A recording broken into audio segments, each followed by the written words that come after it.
Good morning, good morning, good morning, good morning, good morning. Today is March the 27th. Oh my goodness. Oh my goodness. The 27th, 4 more days in this month. This month just came and did what it had to do and it's on its way out. Good morning. Good morning, Miss AKA. How are you feeling this morning? How are you feeling? Good morning, Shirley. Good morning. How are you doing this morning? And thank you for being here this morning. Oh, while I'm trying to see how to.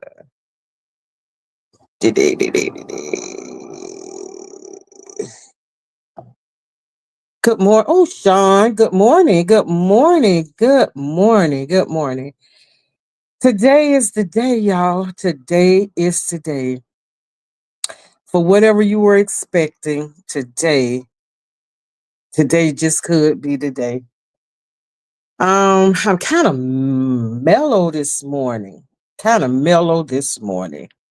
And I'm trying hard to cuz I say if I'm going to pray about it, don't worry about it.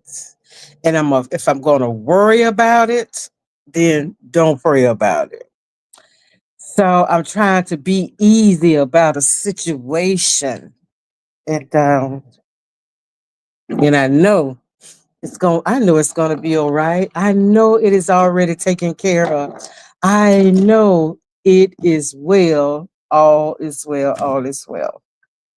Yesterday, well, last night, have you ever like went back?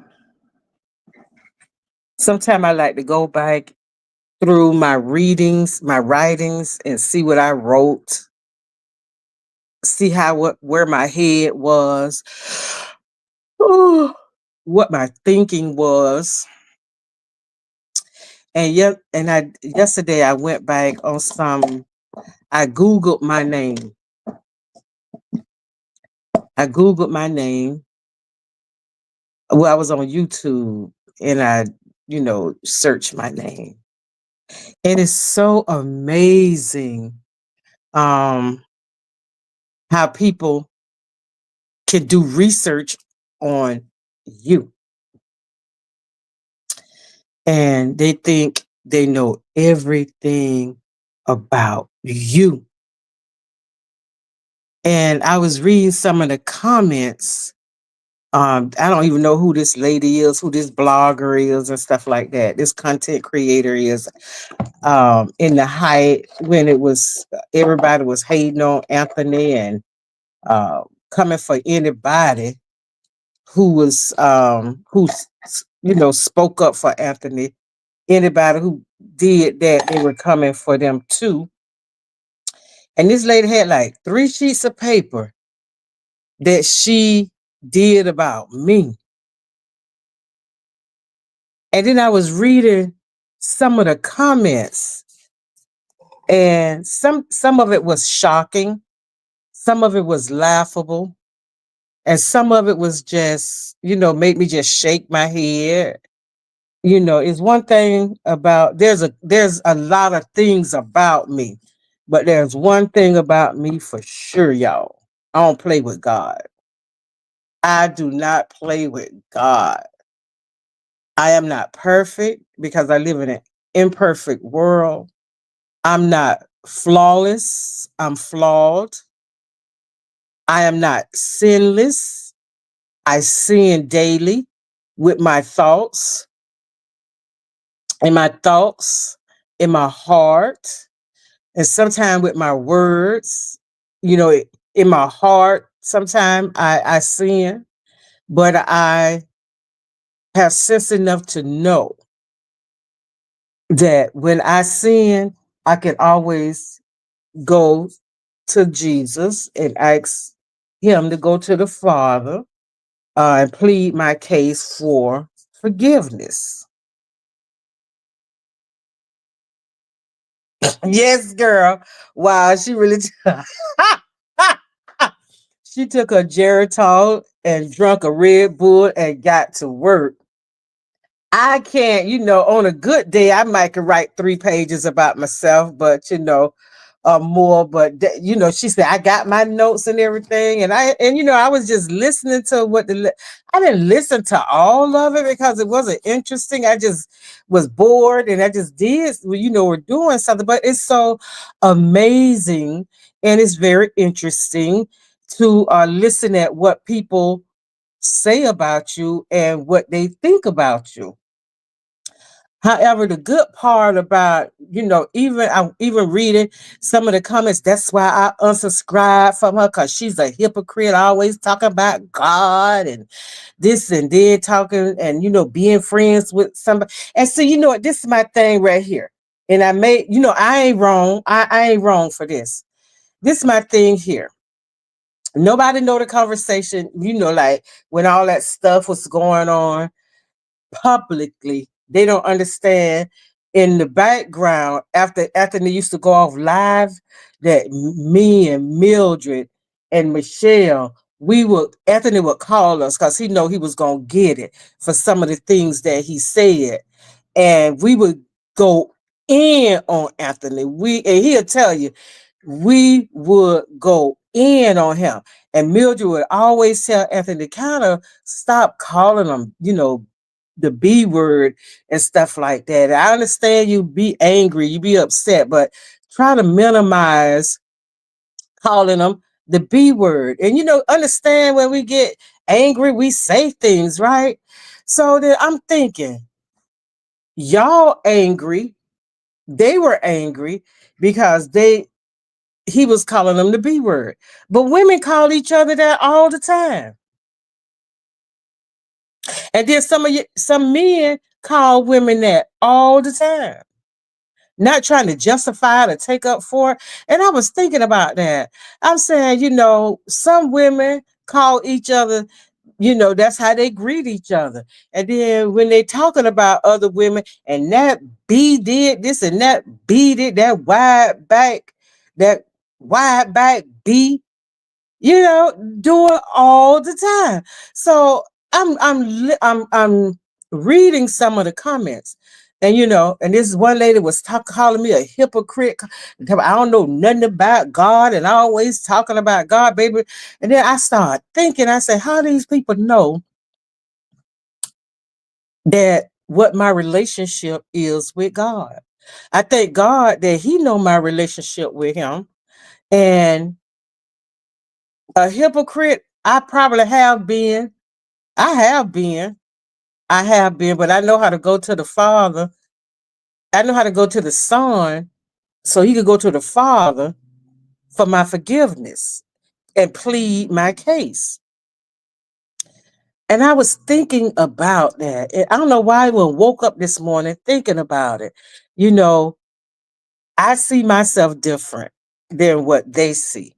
And when you got a group of people, I realized where this was coming from.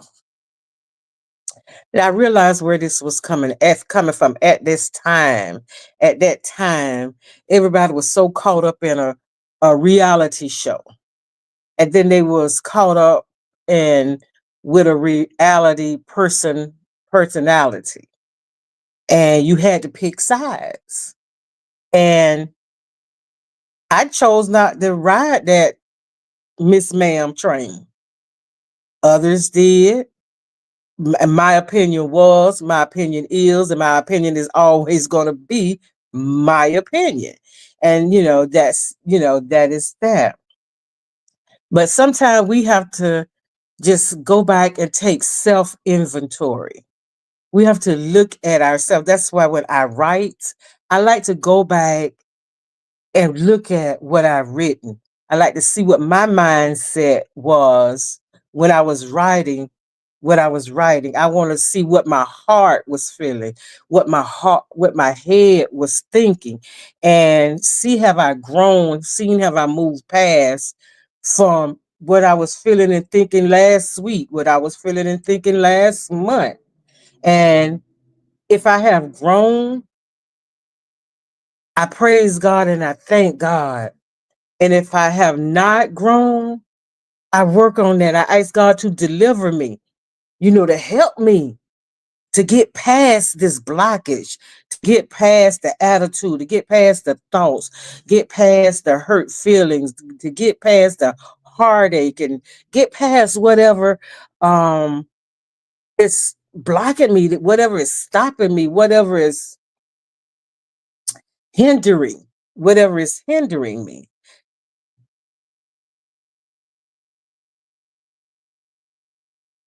Right. When she first started her channel, I used to watch her, then I lost her, and I'm fine. I'm glad I found. Oh, did you like the did you like the video and subscribe? This is how I found you. You used to have me crying. You had me in tears, crying, laughing. Oh wow. You didn't have nothing else to do but look up and who is she?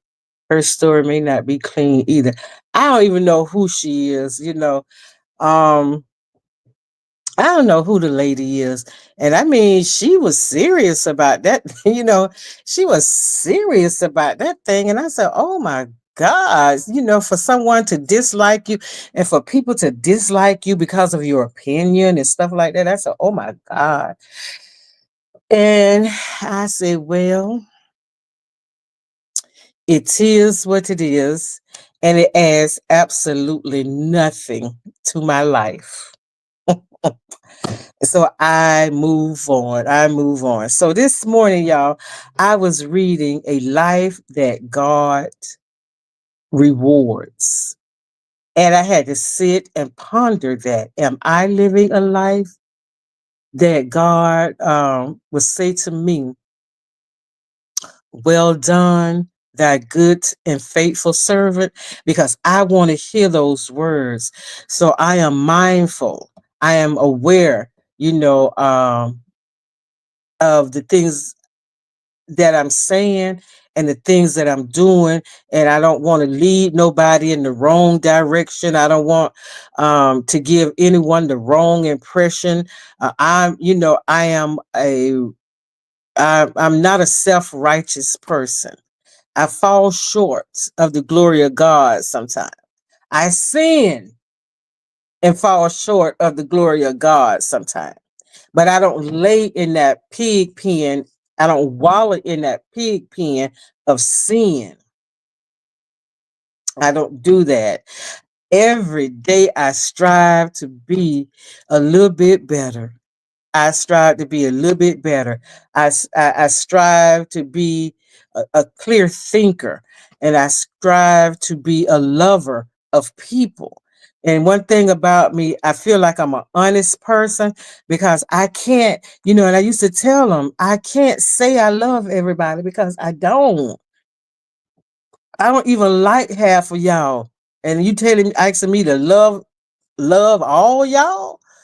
And they would look at me so strange in Bible study. They would look at me so strange in Sunday school and, you know, um, tell me, Pastor said, Marita, you got to work on that. You got to work on that. I said, well, God got to work on me so I could work on that. God got to work on me because I just don't like everybody. I don't love everybody. And I can't sit here and say, oh, I love everybody. I just love everybody. I said, no, that's not me. And Pastor had said to me one time, he said, you know what? One thing about you, you're honest. You're honest about, how you feel. And I feel like when you're sitting in church, when you're doing the Bible studies and when you're doing the Sunday school, that's a time to be open. That's a time to be honest. And that you're learning about God. You're learning about his ways. You're learning about his attributes. You're learning about what he disliked. You're learning about what is a stank scent up in his nostrils. You're learning about what make God mad, what make God sick. Sometimes I can imagine in my sanctified mind that God gets sick and tired of us. He gets sick and tired of us, hence Donald Trump. So this lady had me thinking about me. She had me to do some self inventory on me. See, other people can talk about you. Other people can say all kind of, nasty things about me. They can, say what they want to say, because this is the world that we live in, where people can say what they want to say. And it's not what people say about you, it's how you react to what they're saying. And it's about what you say about yourself. And then when I was listening to the lady, I had to open that window to get me some of this cool air. And I hope y'all don't hear the noise too bad. We suppose these windows where the windows open, so the soundproof you still can hear it because it's open. This lady made me realize a lot of things about myself that I still have as long as I live, I'm gonna always. I'm a work in progress, and the work is almost done. I'm on my way to heaven. I'm closer to heaven now than I have ever been in my life. I'm I'm um I'm almost out of here.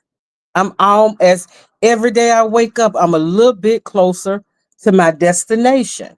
And I know what direction that I am going, because I know the director. And so when people say things about me, I have to take it with a grain of salt, and I have to look at the person or the people that's saying it, and I have to understand the heart of where it's coming from. And I don't, I can't, and I stopped getting angry about what people think about me. Because see, what a person think about me, I think more highly of myself than what other people think about me. And that's just the good part of it. And I believe and I feel when we get past um caring about what people say about us, care and stop, getting butt hurt when people talk about you. Stop being hurt. Start looking at the people who's doing the talking, and then you get a better understanding of why. you know and I used to, when me and my daughter was attending the same church, and we would go to church together sometime. And I used to tell her about these two women, and for the life of me, I don't understand why these women sat behind me when they couldn't stand me. So one Sunday, the choir was singing a song, and that was my song. So I got up and I was just, moving around, clapping, and throwing my hands up. So when I got home, my daughter said, "I see why them women don't like you, Mama." I say, "What?" She said, "The way you move, the way you act, the way you carry yourself. It's just the way you was praising God. I see why they don't like you.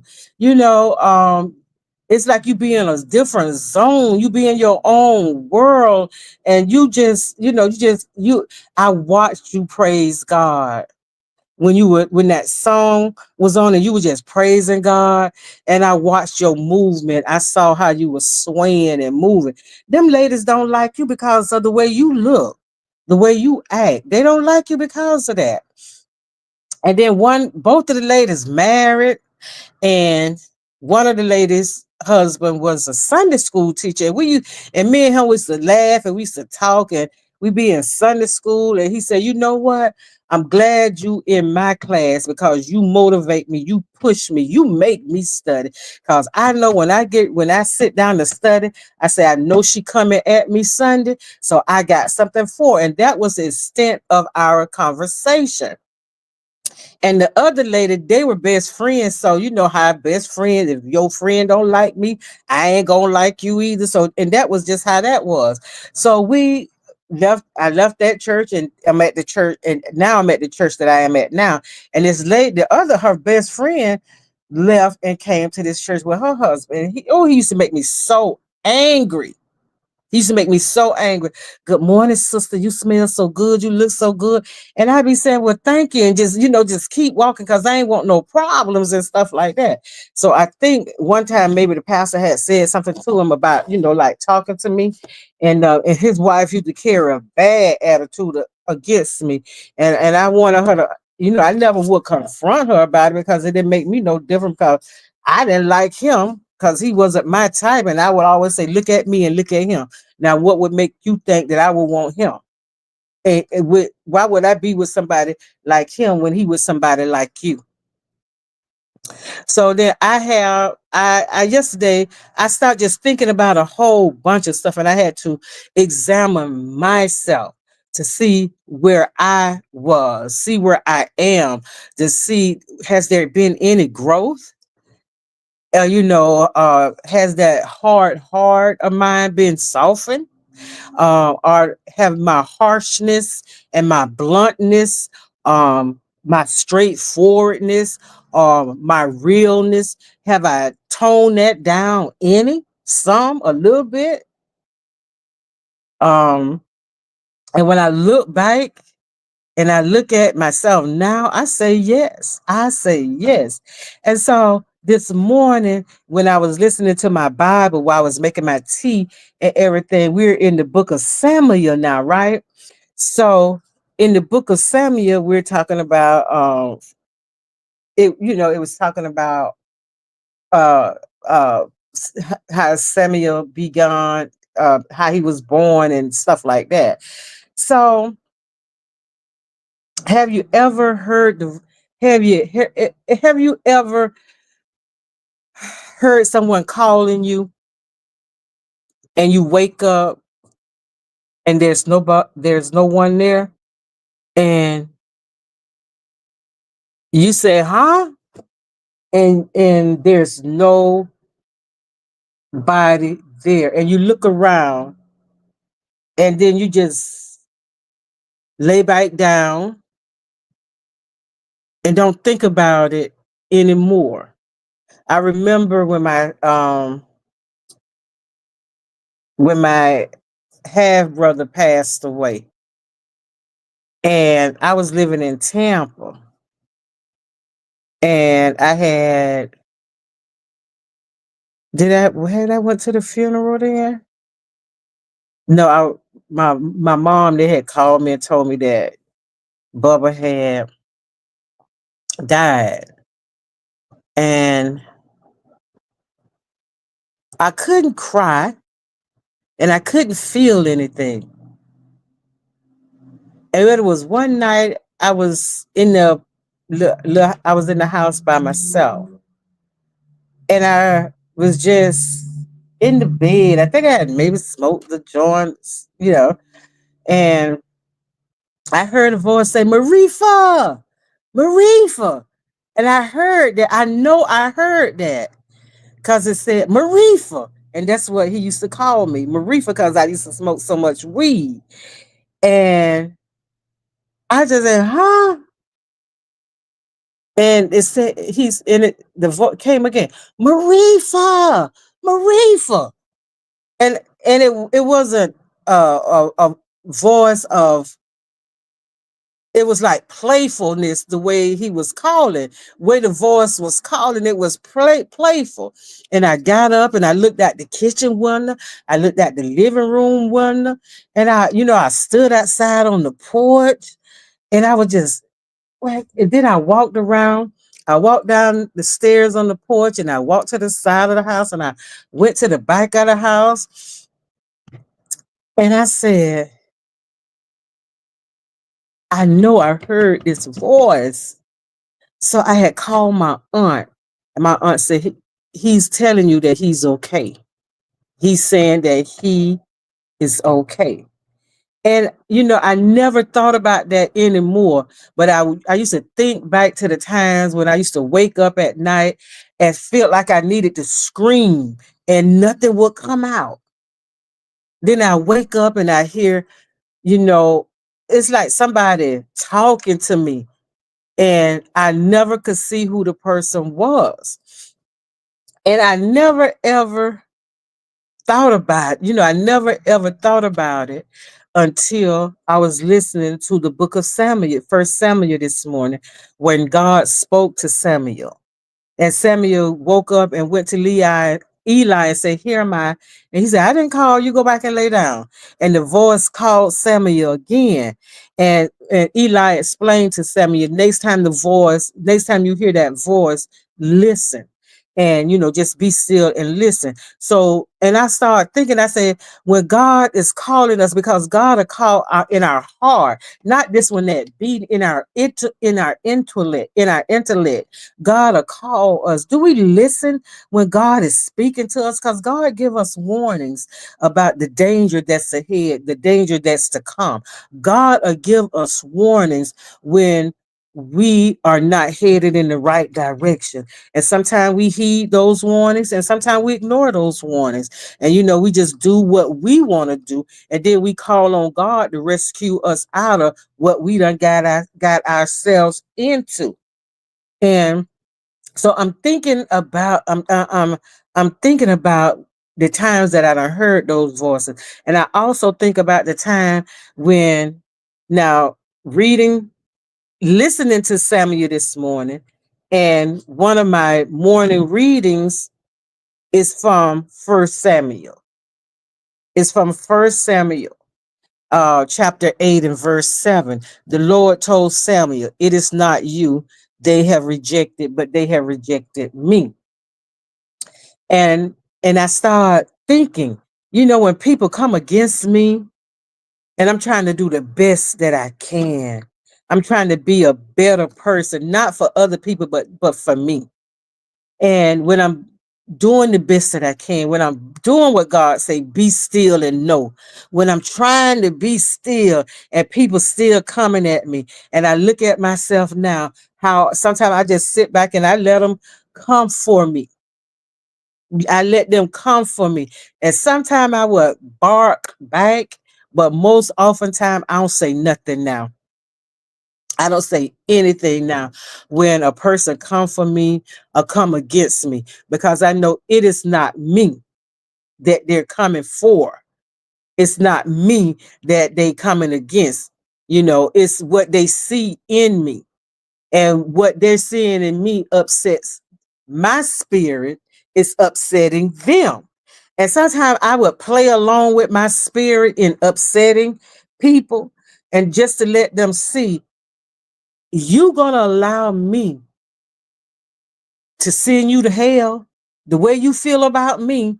You gonna allow that to send you to hell. You can't get past whatever you may think about me. You can't get past that. And it's not even about seeing the goodness in me. It's not even about that. But you're going to allow me, you're going to give me that much power, that I'm going to have the power to make you sick, to make you mad, to make your stomach turn, all this kind of stuff. And I say, well, damn, I'm powerful and don't even know how powerful I am. And that's the same way we have, what, for everybody watching this, you got at least three people that and for a sureness. And you might even call them friend, you might even call them cousin, you might call them sis, you don't know. But you got three people that despise the ground that you walk on, but they try to camouflage it. They try to camouflage it. Oh, I love you. And I can tell when somebody love me. I'm not a hugger because I don't like people touching me. I don't like to be touched like that. If when I hug someone, I am the one to initiate the hug, and then they come on in, because we were doing that one Sunday, and Mother Betty, she said, Sister Maritha, girl, I'm so proud of you. I say, what, Miss Betty? I say, what, Mother Betty? I say, and because I usually call her Betty, call her whole name out. And she said, "Oh, I'm so proud of you." I said, "What?" She said, "You have grown so much." She said, "Because I remember a time you wouldn't let nobody touch you. I remember a time you said that you don't like to be touched. And look at you now. Look at you now." She said, "Oh, glory to God. Look at you now." She said, "Sister, you have grown." She said, "Miss Marita, you have grown a lot." And I say, "Well, thank you." I say, "Well, thank you, Miss Betty," whatever her, her last name. And she said, "Girl," and she just walked away laughing, because I was just that type of person. I'll shake your hand all day. But when you come up to me trying to hug, mm-mm, no. And I just put my hand up. No, we good. We can shake hands. Oh, I'm a hugger, but I'm a handshaker. I'm a handshaker. We gonna do it like that. So sometimes we have to take examination of ourselves. Um, and when we examine ourselves, we need to ask ourselves some questions. And this morning I wrote down some questions. I said, it is so easy to love who love you. It's it's easy to love who love you, hate who hate you, talk about who talk about you. But why? Does that add any days onto your life by loving who love you, hating who hate you? Because the last commandment and the most important commandment was the commandment that Jesus left. Love thy neighbor as just like you love yourself, love your neighbor. And so just like other people have to find the good in me, I don't have to look for the good in anybody. Now I understand when my spiritual sister was telling me, "Marita, stop saying you don't love everybody. Just say you don't like their ways. You don't like their attitude." She said, "You know what? Because the people don't like your ways. They don't like your attitude. So you're going to have to start, if you're going to obey God, because that is a command to love one another." He didn't say love them because of, and God don't love me because I'm doing right. God loved me in spite of me not doing right.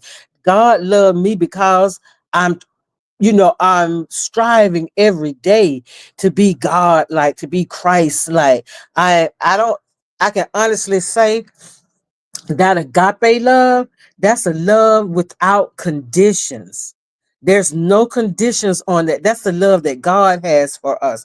God love us when we're doing nasty things, when we're saying nasty words, when we're talking about each other, when we're fighting against each other, when we're plotting and scheming against each other, when we're being treacherous and conniving and deceiving.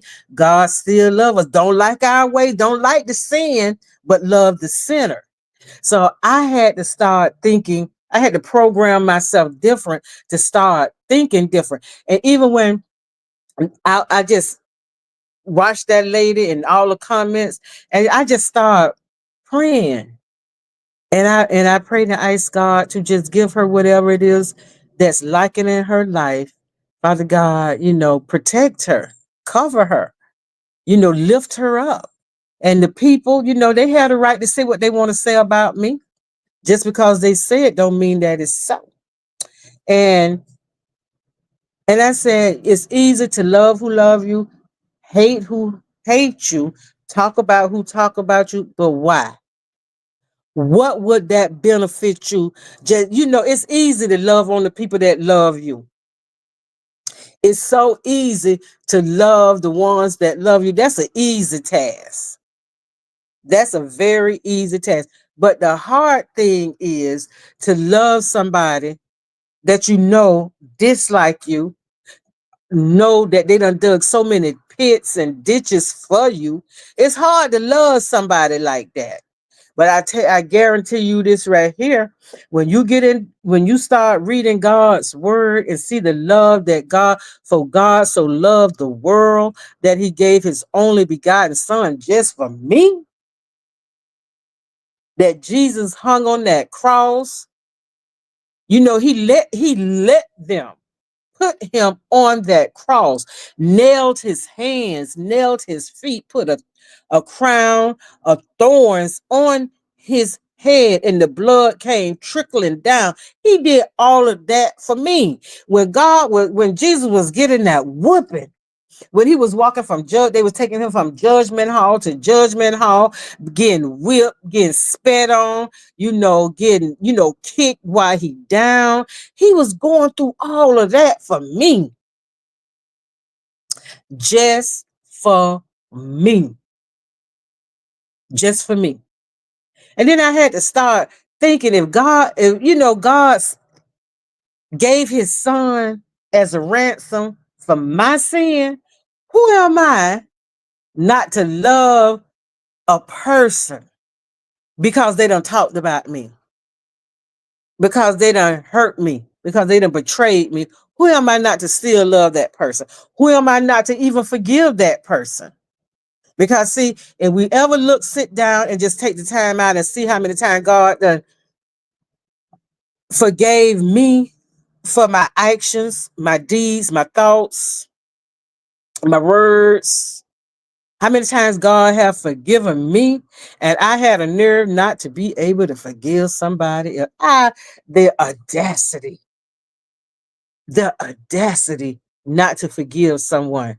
And I'm not a stickler for punishment or a stickler for pain.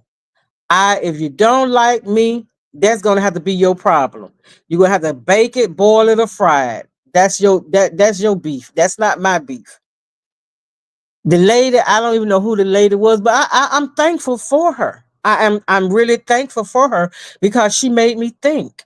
She made me think. She made me go in the inside of me and examine myself. And sometimes that's what we have to do. We have to examine ourselves to see, are we living a life that God rewards? In our minds, your mind, when you I ask this question: when you wake up in the morning, is your mind bent towards the Lord or towards all you must do over the next few hours, or what's going on, what happened in the YouTube streets, or girl, let me call Paulette and see what's going on now. Let me check Instagram, let me check YouTube, let me check Facebook, let me check social media to see what's going on. Uh what's the first thing that's on your mind when you wake up in the morning? And then I had to sit here and I thought about the first thing what I do in the morning. Naturally, go to the bathroom. After that, wash my face, wash my hands, wash my face, brush my teeth, make my tea. And while I'm doing all of that, I take my phone in the bathroom so I can listen to my morning readings in the Bible. And after that, what else? What else do I do in the mornings when I get up? I get one of my devotionals and I just start reading it. And if it's something that done caught my attention, I go to that book in the Bible and I read. And sometimes that's why I be late, because I be reading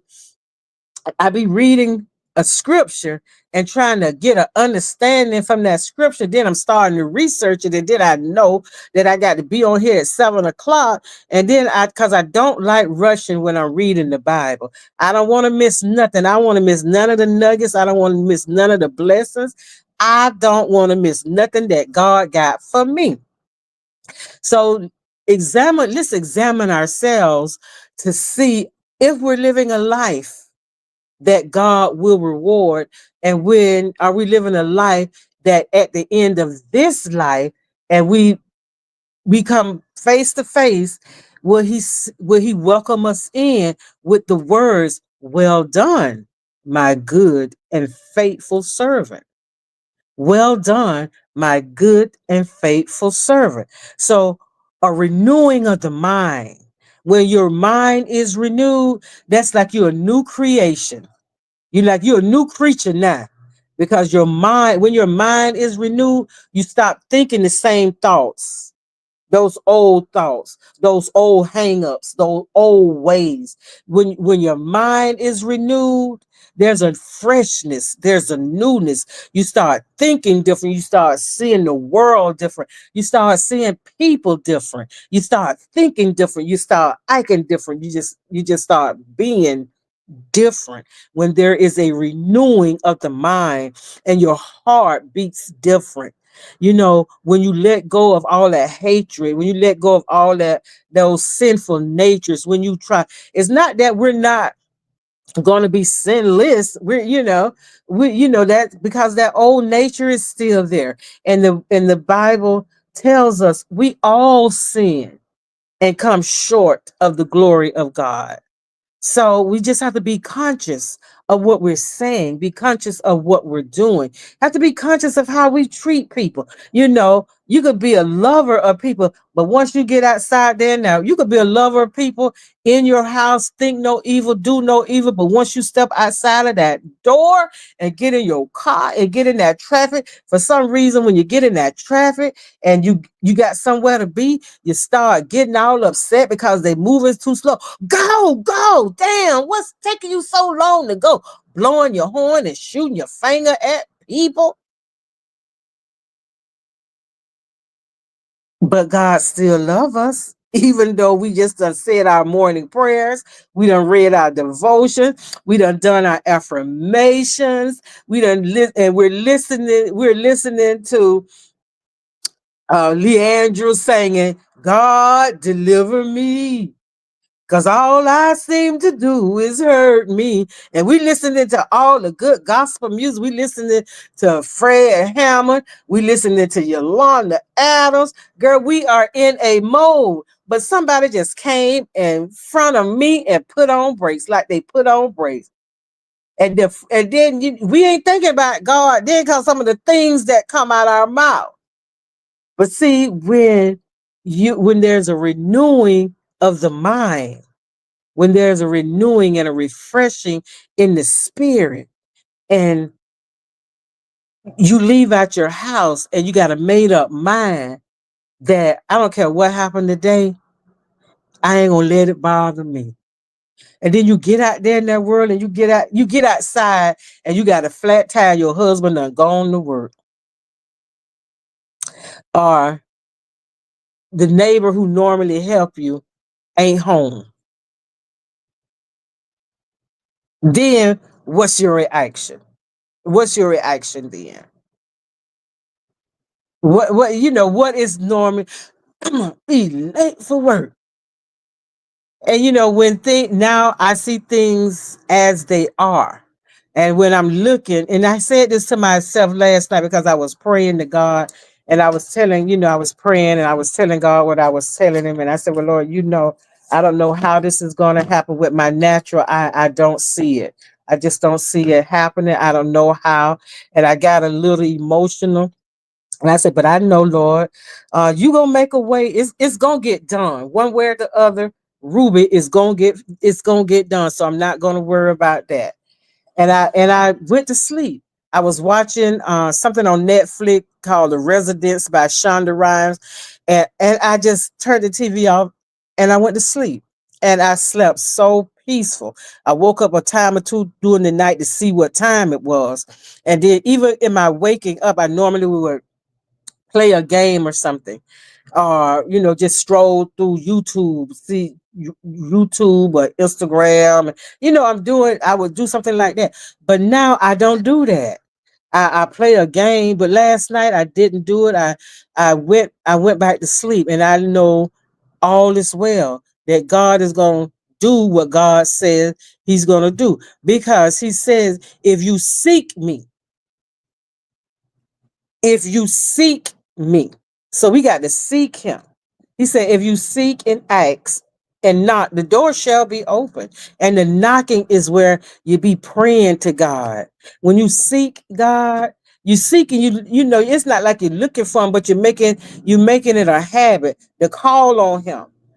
And when we're praying and we're asking God, we got to believe when we're praying to God, when we're talking to God, we got to believe that we're going to receive what it is that we're asking God for. And I do believe that I'm going to receive what I'm asking God for, because I have expectations. I expect God to do just what God says he's going to do. And then it was saying the next one was your desires. Do you want to listen to God, walk in his way? Do you want to listen to God, walk in his ways, and let him accomplish his will for your life? And that's the question. Do you want to walk in God's will? Do you want God, the promises that God has promised you? Do you want him to accomplish great things in your life? Or do you want to do it yourself? Are you a do it yourself type of person? God, you moving too slow. I told you I needed this now. See, my right now ain't God right now. Right now. You know, when I think I need it right now. I need the money right now.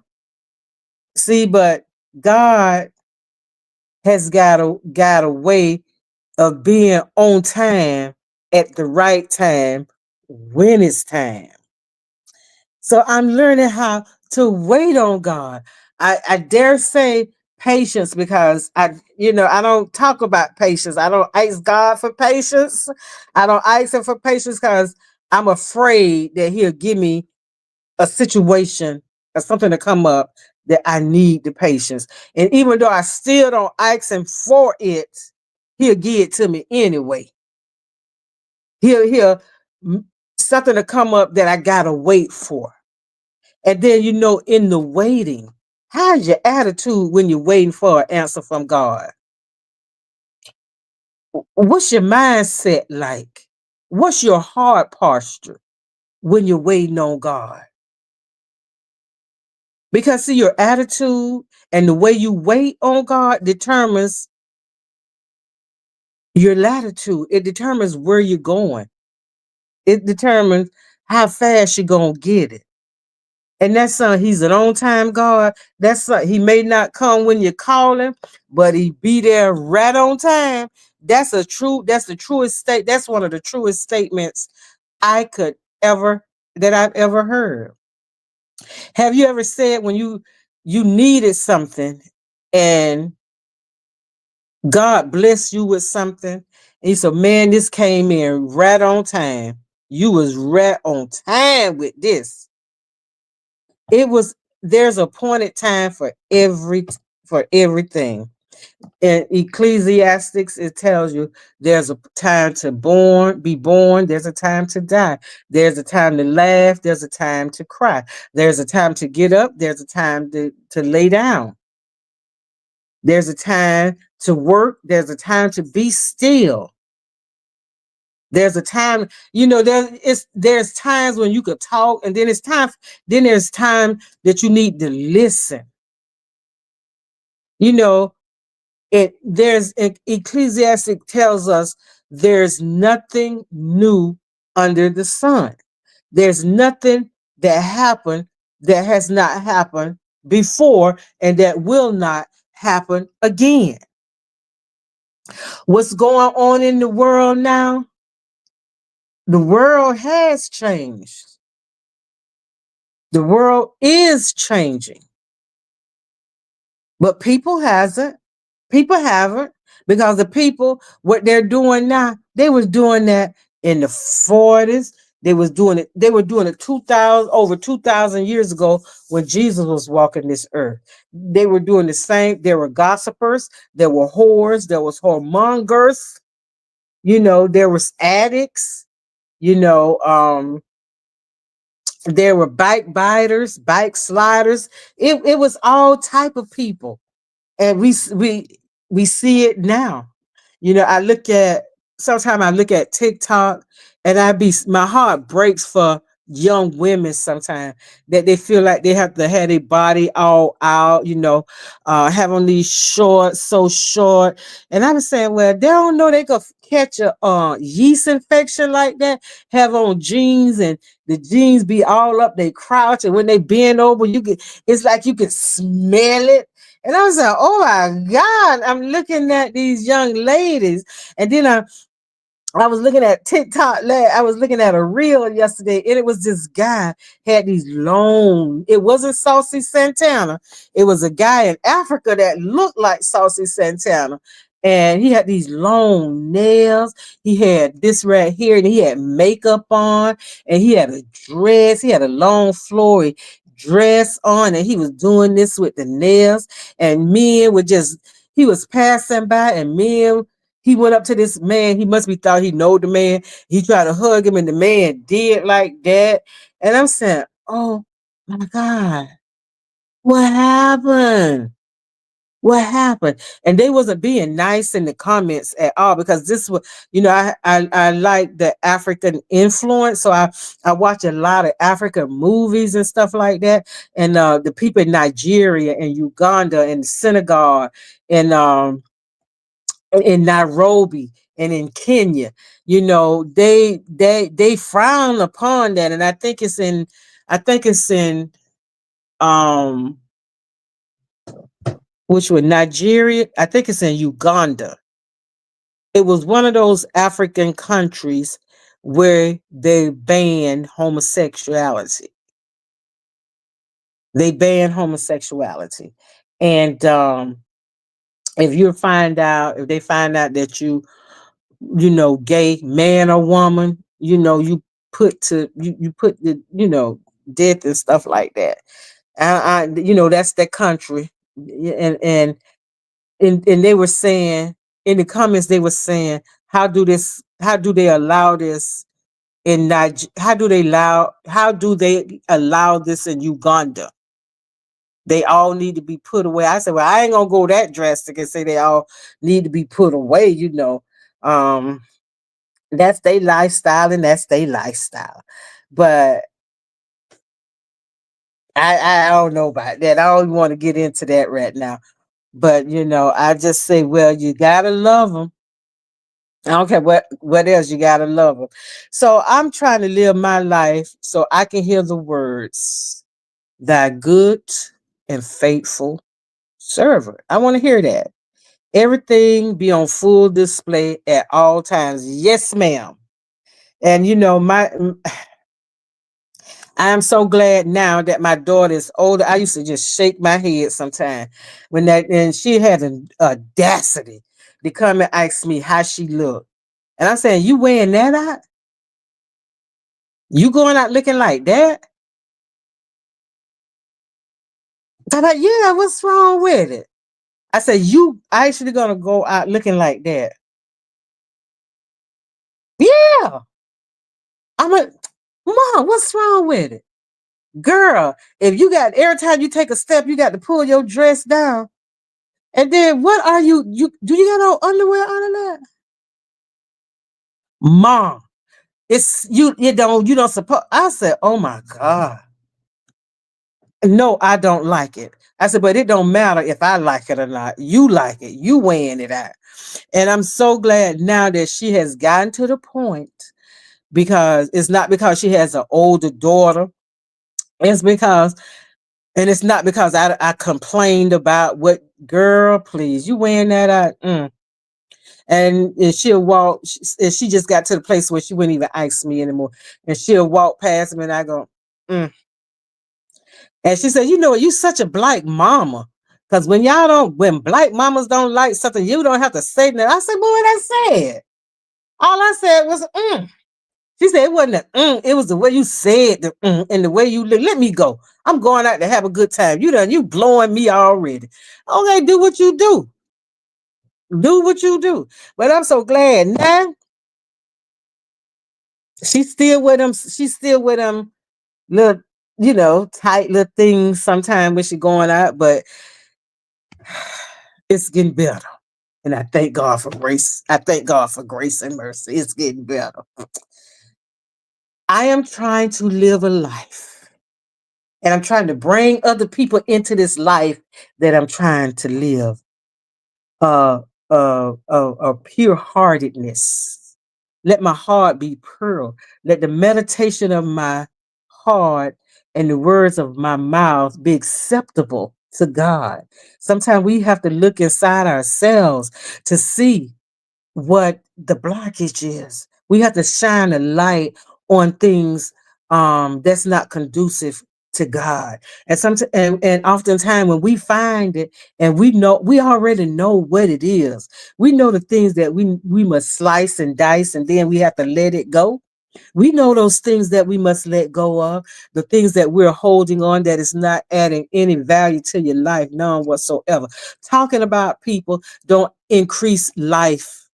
It don't increase life at all. It adds nothing on to your life. It takes away. And you done wasted 30 minutes talking about somebody when that was 30 minutes you could have been using on yourself. That could have been 30 minutes you could have been talking to God. Those 30 minutes, you ain't gonna never get them 30 minutes back. So I try to use my time wisely. I try to use my time wisely because everything I say, it's gonna come. The things that we say, the things that we do, it's gonna come back to us. Sooner or later, it's gonna come back to us. And sometimes it's more sooner than it is later. The way we done treated a person, what we thought about a person. And sometimes when you talk about people, be very mindful of the people that you talk about. Be very mindful of the people that you burn bridges. And you say, don't burn the bridge, you might have to go across again. That is so true. Be very mindful of, you could help someone, but you just ain't got time to stop. Well, I got it, but I was going out this week, so I'm gonna hold on to this. I got it, but I don't want to give it up. Be very mindful of that because the very person that you didn't help, God could turn that thing around to that could be the person that's going to end up helping you. That's why I used to tell my daughter about my granddaughter's grandma. I said Jordan is going to have to be the same person who might have to turn this woman every 2 hours. You don't know. We just don't know. So we have to be mindful of the things that we say, the words that we speak, because words take on a whole different life of its own when it's out there in the atmosphere. When you put those words out there in the atmosphere, you can't grab them back. You can't take them. Oh, you can't be like Dr. Heavenly. I'm going to say it and then I'm going to take it back. No, you can't take it back because they already floating out there. And words are so harmful. We have to be mindful. Look at yourself and see examine yourself and see is your life, if you're living a life that's, your moral compass is pointing up. It's pointing up. Is your moral compass pointing up? Are you living a life that's pleasing to God? Are you speaking life not only over yourself, over your family? Are you speaking life over a situation, over an issue, or the circumstances of life? I found out that the guy who owned the garage that I'm taking my car to has cancer. And the first thing I wanted to say, oh God, then I said, you know what? Cancer is not a death sentence. And to God be the glory. And my mom said, well, he's in good spirits about it. He feel like he can beat it. He's upbeat. And she said, well, I told him that's the best thing for him is to have a good attitude. You have your moments of doubt and you want to, whine and pity. You have those moments. But the best thing that you can do is have a good attitude while you're fighting this battle, because it's a battle for your life. And you don't want to, just give up on your life. You don't want to give up on yourself. And she said it's his attitude. And she said, he told her that he only have two more treatments left. And I say, in my spirit, I was just praising God and thanking God, because Roger is a good man, and Roger loved his family. And even though I believe Roger is a Trump supporter and stuff like that, I have no ill will towards him because of that. Because when my mom and dad first started building that house, he would always, he would just staying in his yard. He would never come across the street. But then him and my dad, they formed a good relationship. And my dad was a labor contractor. So he was out in the fields picking cucumbers, tomatoes, and stuff like that. He would take a crew out to do that. And my dad would always bring cucumbers and tomatoes and all the vegetables to Roger. And Brenda was kind of standoffish at first, and my mom was like, "Later, I don't give a damn about you, nor do I give a damn about your husband at this point. I'm just building my house and mind my own business. That's why I got me a whole acre and a half of land, because I don't want nobody on the side of me. I don't want nobody too close on the back of me. So everybody could have have they distance. I could breathe in my house. I can fart in my house. I could do whatever I want to do in my house, and ain't nobody got nothing to say about me being in the house." But as the years progress, I guarantee you right now, my children, my youngest son and Roger's youngest son grew up together. And I remember one day Hakeem wanted some water. And he asked Chad, he said, "Chad, I want some water." No, he said, "I'm going home to get some water." So Chad said, "My mama give you some water." And she would not give Hakeem no water. And Chad got angry. Chad said, "I'm going to tell my daddy on you." And she said, "Chad, Andrew, you come here and stop talking to me like that." And Chad and Hakeem came across the street. My daddy said, "Don't say nothing. Don't say nothing. Leave it alone. Just leave it alone." But eventually, Brenda came around. Now Hakeem have children. Oh, and she just love Hakeem kids, and she just look. They call my mama Granny. They were there for my mom when my dad passed away. Before anybody moved in the house with my mom, they made sure that my mom was okay. I called this and told them that I think I called Monday, and I told Chad I need to bring my car. I called and I said, "Hello, is Roger there?" She said, he's not here. Who's speaking?" I said, "This is Granny daughter." She said, "Oh, I thought this was Granny daughter. How is Granny doing?" Stuff like that. That means a lot. So when you live in a life that's pleasing to God, you attract people. You attract good people. The bad gonna come, but God to keep that away. God to keep them bad people away. But you know what? I can learn, and I did learn, and I am learning from the people that criticize me, because I can take constructive criticism. I can even take criticism, not constructive criticism. I can take it all, because I can pull a nugget or two out of that, because there's some pearls of wisdom in criticism. And especially in constructive criticism, there's a lot of wisdom in that. So I can take it and I can pull out what I need and start applying it to my life, doing something different, not because of that person, but because they shined a spotlight on something that I did not see. So when you take self-examination of yourself, don't get angry with people when they're talking about you. Don't get angry when people are criticizing you. Don't get angry about that. All you have to do, because when you get angry, you don't see the forest. You just see that one tree. See, when you don't get angry, you see the whole forest. You can see the whole forest. You see everything clear. Okay, that might be some truth in what she said. So I need to go and take self inventory. And when you take self inventory, it's like making a Christmas list. You writing it down, you checking it once, and you checking it twice, and then you have to go down that list. You have to go down that list. I don't like this. I don't like this. I don't like that. I don't like that. And eventually, you've been chipped away and cut away and separated the things that not the person has said, because when you look inside yourself we will find some things about ourselves that we don't like. We can find, "I'm too nice. I'm too mean." And when people say, "Oh, I'm too nice," and people think they could just walk all over me, they could say what they want to say about me, and you that person that don't never say no. I'm gonna say this. My pastor went on vacation last week. So Sunday in church, last Sunday, I said, well, I said, well, how was your vacation? He said, my phone never stopped ringing. I said, well, didn't you send out a memo that you would be on vacation? He said, no, not really. I said, you didn't tell people that you were going on vacation?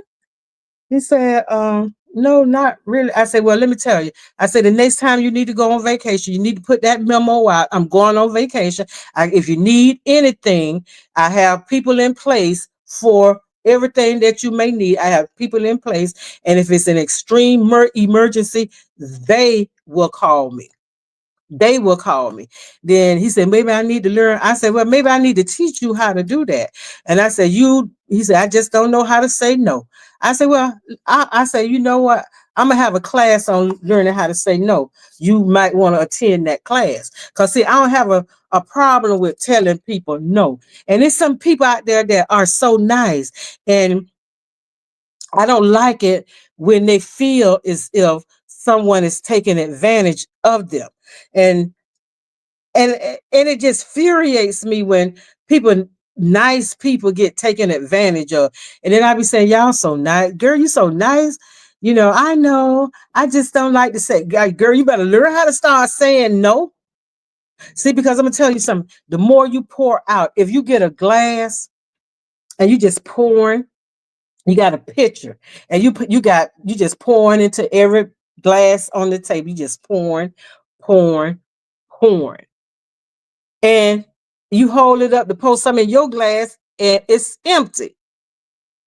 You can pour into everybody, but look and see who pouring back into you. Who's pouring back into you? And if the people that you're pouring into, and if they're not pouring into you, you might want to step back from filling their glass up so much. You might want to step back from doing so much. Yeah, you're going to get talked about. Yeah, it's gonna be some attitudes when you start deciding to choose you, because I'm gonna tell you something. In a household, the mama and the daddy in the house, the first place the children gonna go is to the mama. Everybody in the house sick, mama got to take care of everybody in the house that's sick. Mama gets sick, what they say, well, what we gonna eat? What we gonna do? Well, mama, what you gonna cook? You in the bed, got the flu, can't hardly breathe, your mouth all open, you breathing through your mouth, you got tissue everywhere, your body aching, and ain't nobody there to help you. You got a house full of people, but everybody depending on you to get up and cook. And well, mom, I ain't why the house looking like this, babe? Why you been in the bed all day? Examine yourself. Examine yourself. Find out what's good. Because I had asked y'all to write down 10 good things that you love about yourself. I don't know how many people did it, if anybody did it at all. We can find more than 10 things that we love about ourselves. However, if you could take the time to write 20 things that you don't like about yourself and start and pray over that and ask God to deliver you from that, and then start working on them things that you don't like about yourself. And the things that you don't like about yourself, you start working on it. And I don't care how you work on yourself, there's going to always be room for criticism. People going to always criticize you anyway. So don't be worried about what people be thinking about you or what people be saying about you. It's what you think about you. It's what you think about yourself. And then when people come up against you and they want to call you out, and you know don't respond with the attitude. Don't respond the way they think you're going to respond. Because when for me, it's for me, when people come at me now, and the way I'm looking now is the way I look at them. because I am praying when they telling me about what they don't like about me. When they telling me about me, I'm I'm looking at them and I'm praying. I'm praying that God give me the right word to say.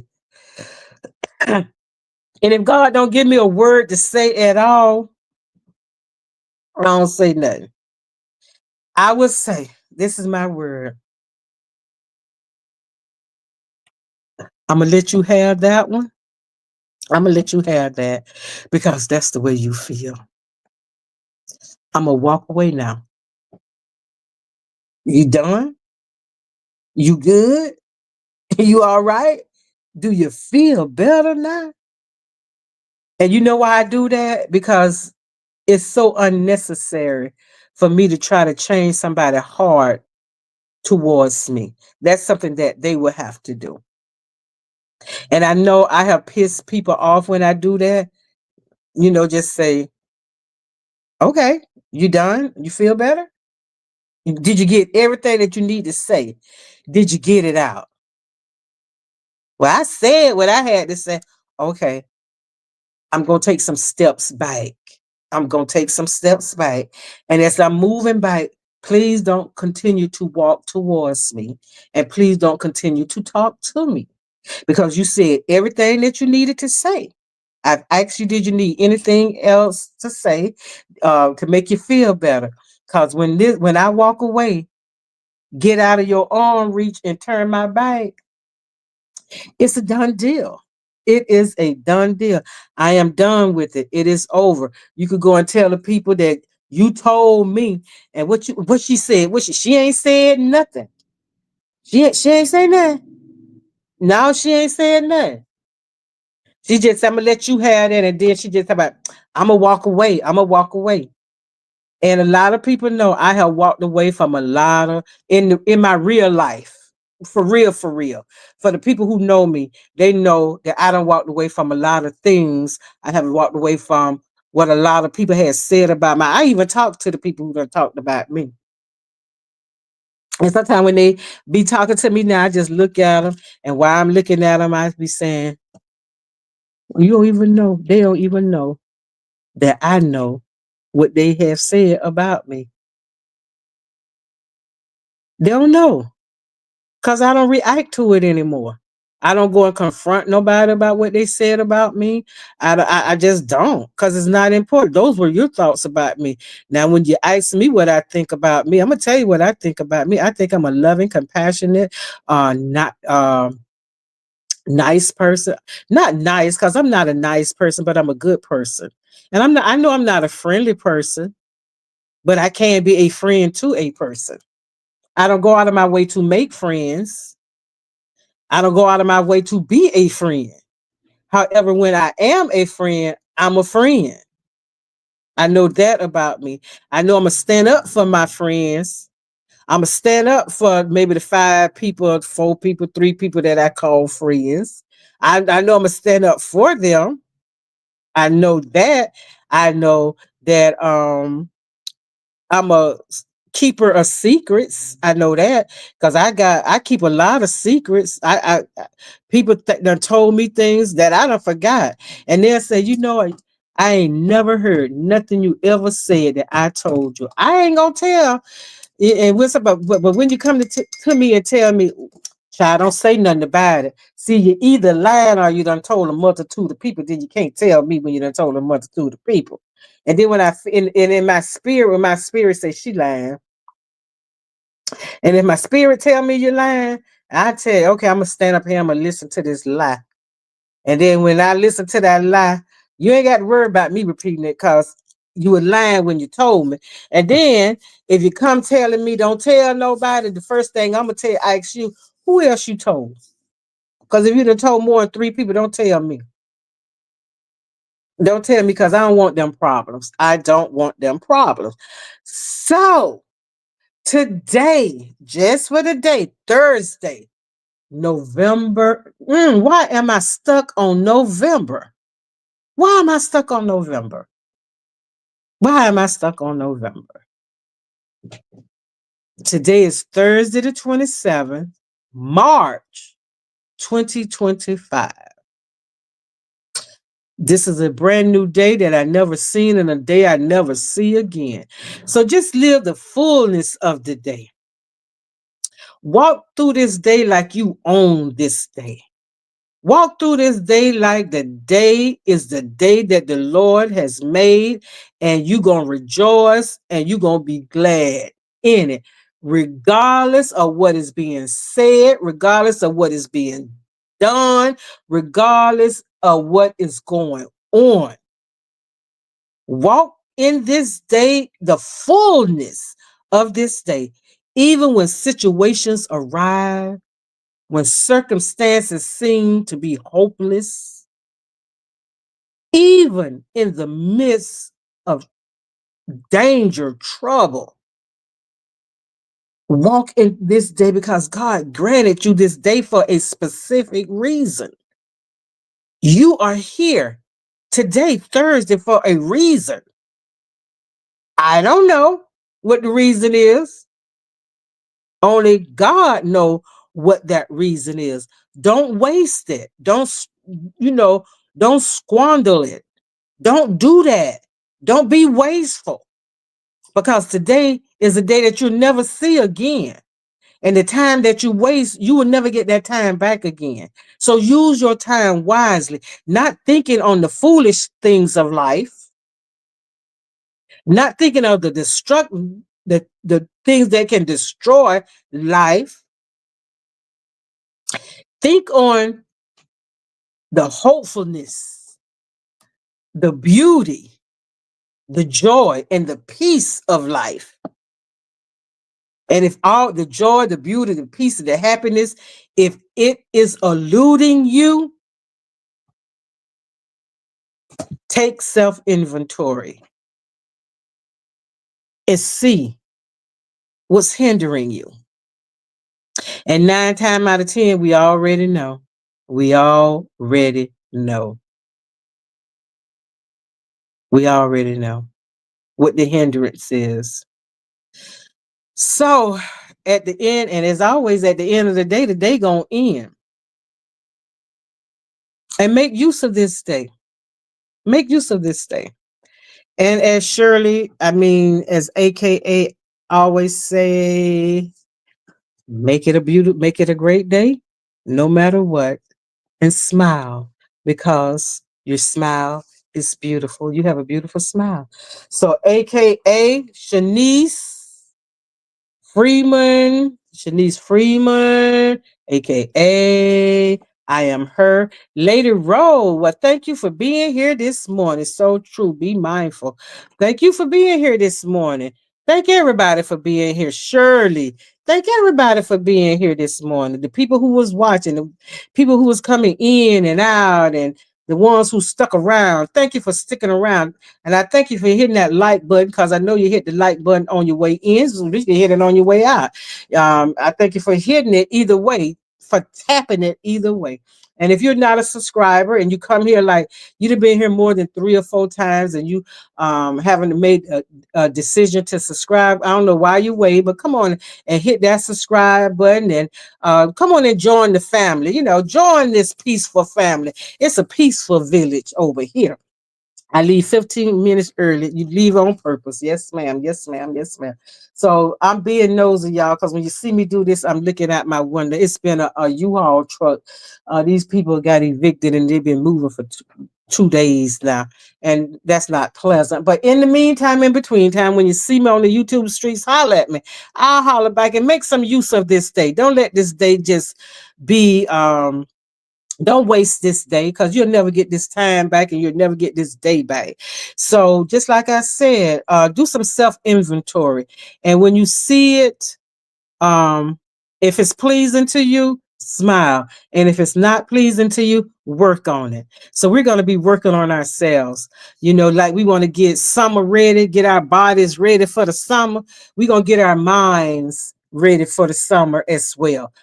Every day is going to be a renewing of the mind, because every day is a new day, a new canvas that we can paint anything we want, any color we want, how we want. So Today is a new day, refreshing of your spirit, refreshing of your mind, renewing of your spirit, and renewing of your mind. So, y'all just do what you do today and do it wholeheartedly and be happy and glad in whatever it is you're doing. So, as always, just like I say, I thank you for being here. Peace out, deuces. I love you, and I holler. And when I holler, y'all holler back at me. Talk with you in tomorrow. Talk with you later.